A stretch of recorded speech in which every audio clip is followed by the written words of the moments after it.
Greetings from the voice of Allan Kardec. And welcome from the voice of the spirits. We are here once again to take you on another small journey through the Spirits book by Allan Kardec. Today we will start the Law of Destruction, covering necessary destruction and abusive destruction. Questions 728 to 736. Enjoy. Question 728. Is destruction a law of nature? It is necessary for everything to be destroyed in order to be reborn and regenerated. What you call destruction is no more than transformation that is aimed at renewing and improving living beings. Subquestion 728. Has the destruction instinct been given to living beings for providential purposes? God's creatures are the instruments that God uses for attaining the divine ends.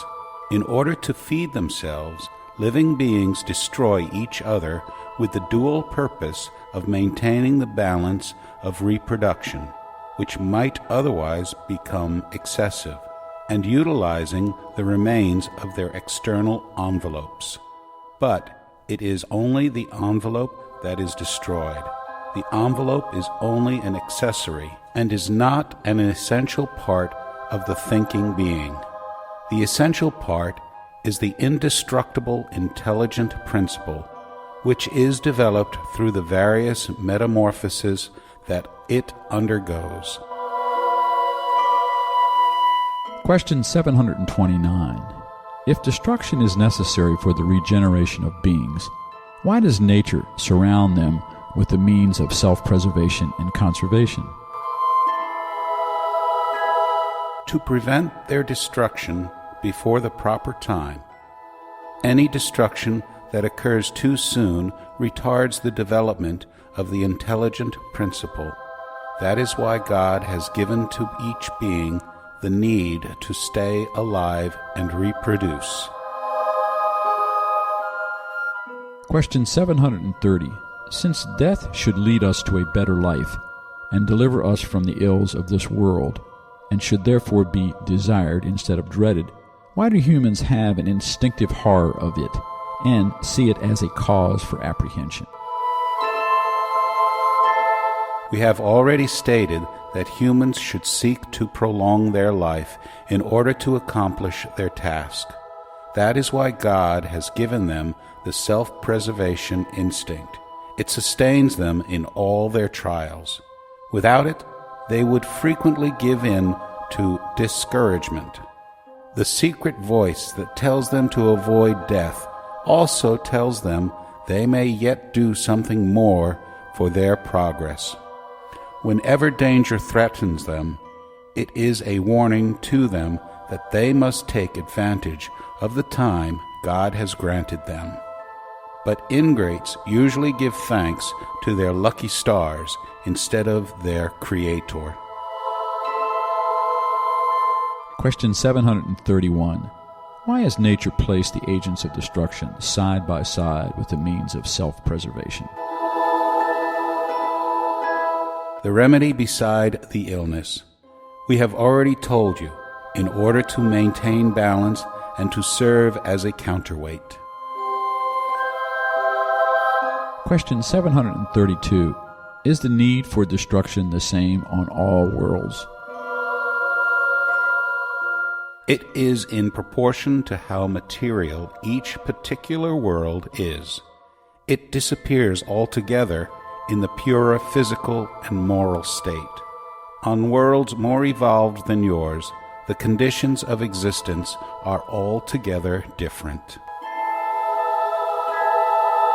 Question 733. Will the need for destruction always exist for humankind on the earth?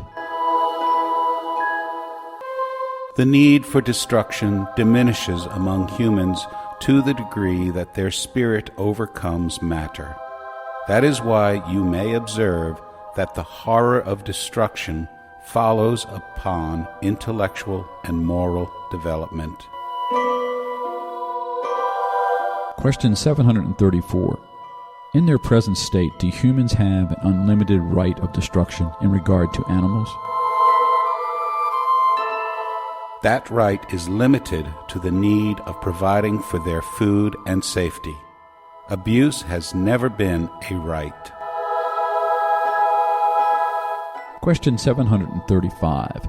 What about destruction that exceeds the limits of need and safety? Hunting, for instance, when it has no other objective than the pleasure of destroying needlessly. It is a predominance of the animal nature over the spiritual nature. All destruction that exceeds the limits of need is a violation of God's law.